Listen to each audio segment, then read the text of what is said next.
So this is the last part of the last question of part two, and where we really see, I think, a really good payoff for the complex numbers. So we've got a somewhat special, slightly special case of our standard problem. We set the mass to be one, which is really that's not much of a simplification because or not much of a specialization because we can always just work in units of the whatever the mass is. We set the spring constant to be one, which again isn't a tremendous restriction. Pure position initial conditions, and then the C we're going to look at and see what happens when we vary C. So different behaviors will come out of the spring as we vary C. And we've seen this already, that we should see something that's going from no oscillation to oscillation and through some critical value. And I'm going to cheat a little bit. It's going to look, things are going to look a lot prettier. This is actually a good trick anytime you're working with quadratics. Excuse me. Very often it's nice to put a 2 in there, and that actually makes a lot of the formulas a lot simpler. Okay, so what we're gonna what we know is that our guess is e to the you know what, I have often been using alpha here. Yeah, let's use alpha. Okay, I was tempted to use lambda because that's also a standard, or r is often common too. E to the alpha t. Okay, and if that's going to work, then we know that alpha squared plus 2c alpha plus 1 is equal to 0. Okay, and that's called the characteristic equation of this differential equation. So we turned it into algebra, which is great. Okay, and then the quadratic formula, the 2 is going to be nice here. It turns it into this little exercise in the fact that when this is 1 and this is 2 times something, the quadratic formula becomes particularly nice. That's what you get. And I'm going to call this S. And notice that if C equals 1, excuse me, particularly phlegmy today, then we only get one solution. And that is a bit of a problem, and that's something for another set of lectures, more specifically on differential equations. What do you do for that special case? Lots of interesting stuff, but not particularly appropriate here. But it does tell us that that's going to be the transitional value. Of course, when C is greater than 1, S is real, and when C is less than 1, S is pure imaginary. And therefore, this whole number is going to be a complex number. Okay, so in other words, alpha is minus C plus or minus S, where S is just a abbreviation for this guy. And we know the general solution is just a linear combination of the two choices. So let's say, just to be specific, alpha plus is minus C plus S, and alpha minus is minus C minus S.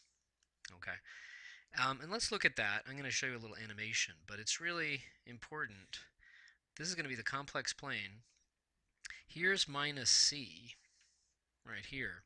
When S is a real number, when C is greater than 1, we have lots of damping, then plus or minus S is going to show up here and here. So this is going to be like alpha plus and alpha minus. When C is less than 1 and S is imaginary, it's going to show up here and here. So let me put a dotted line. And that'll be alpha plus, and that'll be alpha minus, and they're going to be conjugates of each other, as we observed. Okay. And so what's going to happen in the movie, I'm going to show going from lots of damping to very little damping, and these two guys are going to come together, and then right when they coalesce is the special case, which we're not going to talk about, and then they're going to go away on that vertical line into the complex plane. It's a very cool picture, and that's really, we'll work out the details a little more in a minute, but that's really the heart of what I wanted to get to, is this idea that these two roots of the characteristic equation, these two multipliers in the e to the alpha t, have this very nice behavior, and it's exactly exemplifying this combination of smooth change, but with one qualitative twist. That things are basically not jumping and doing anything weird, but there is a qualitative twist. Well, if I say take two dots and let them coalesce, and then not just pass through each other on the same line, but when they coalesce, they turn and they go off in a different direction, that's the same that embodies this continuous motion. The alphas don't never jump. They never actually go any. They never go suddenly from here to somewhere else in the complex plane. But you can see why there might be a qualitative change because once they coalesce, they're going off in quite a different direction and utilizing the power of the complexes, the pure imaginary direction, and therefore you get oscillation. So let's work out the details. But that's really the whole thing. But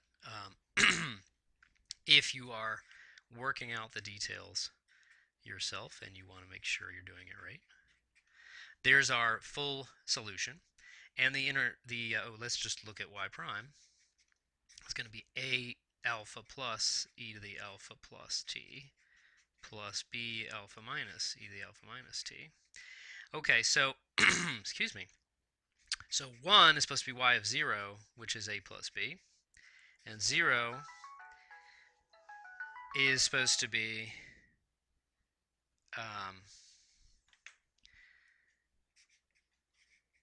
y prime of 0, just for this particular initial condition, just to be definite. Okay. Okay, and so solving that system of equations is not too hard. I'll let you do that. But let me look at my cheat sheet to make sure I don't get the signs wrong. Okay. Turns out that A is going to be C plus S over 2S. Remember, S was the square root of C squared minus 1. I just think it's ugly to always have that in there. And B is minus C plus S over 2S. Okay. And so here's our general solution. And then I'll show you a computer animation. And then I think we'll be done. So y of t equals, there's a common factor of 1 over 1 over 2s, and then c plus s in front of e to the alpha plus t plus minus c plus s e to the lambda minus t. Okay. And that's about as concise a form as we can do it. And again, this is an abbreviation for root c squared minus 1. And of course, that's where all the interesting stuff comes from, that these coefficients and these, oh, this is an alpha. I switched back to lambda. I knew I would do that because it's lambda in my notes. These are where all the complex numbers come in. So it's not one thing to stare at the algebra, but it's really more interesting to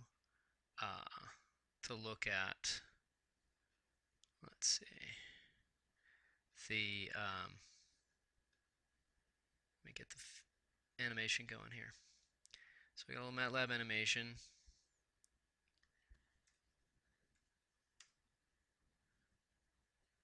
Which really isn't, oh yeah, because this doesn't want to be like that. There we go. Okay, let me restart it. Okay, so there's two things on this graph. I'm utilizing one graph for two purposes. There's,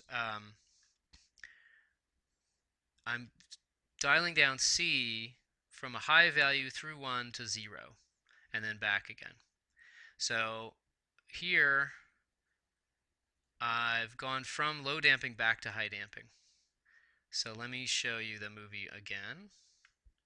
Okay, and let me just say before I start the movie, this curve is the solution curve. It's always going to start out at 1 and being flat, but it's going to give different behavior depending on whether it's high damping or low damping. And then the green plus and the red plus, if you can see them clearly, hopefully, those are the two alpha values. Those are the two roots of the characteristic equation. And we're going to see them coalesce and then go apart in the imaginary direction. And here we go. And so you can see that they come together and then go up and then go in the imaginary direction. Oh, I guess I was being a little, this is slightly different from what I was saying before. I forgot there's a difference. I was implying, I think, in what I said before, that they would go straight up and down into the imaginary direction. But again, remember when c changes, the real part is minus c. That's also changing as well. So they don't actually go literally just straight up and down because I'm not fixing the real part. For a different kind of family of solutions, I totally could do that. But just the way it worked out with just changing the damping, they don't actually go just straight vertical. So they come together, and when they zoom apart into the imaginary direction, you start getting oscillation. Now, the oscillation doesn't show up too obviously right at the start because you've still got a lot of damping. When you get to pure imaginary, that's where you have no damping at all because that the real part, the minus c in the alpha plus minus becomes 0, and you get no real part, no exponential decay. Okay, so let's run it one more time. And as they come together, so watch as they come together and they zoom apart, and then that's when it's subtle, but that's when the oscillation starts. And now the oscillation becomes more and more clear. And so we can see exactly this idea that yes, there's a continuous family. They're all described by one universal formula, but what's interesting about that universal formula is these parameters, the alphas, are changing qualitatively where they sit in the complex plane. And I think that's all I want to say for this. I might add some extra stuff, but that's the core of what I want to say.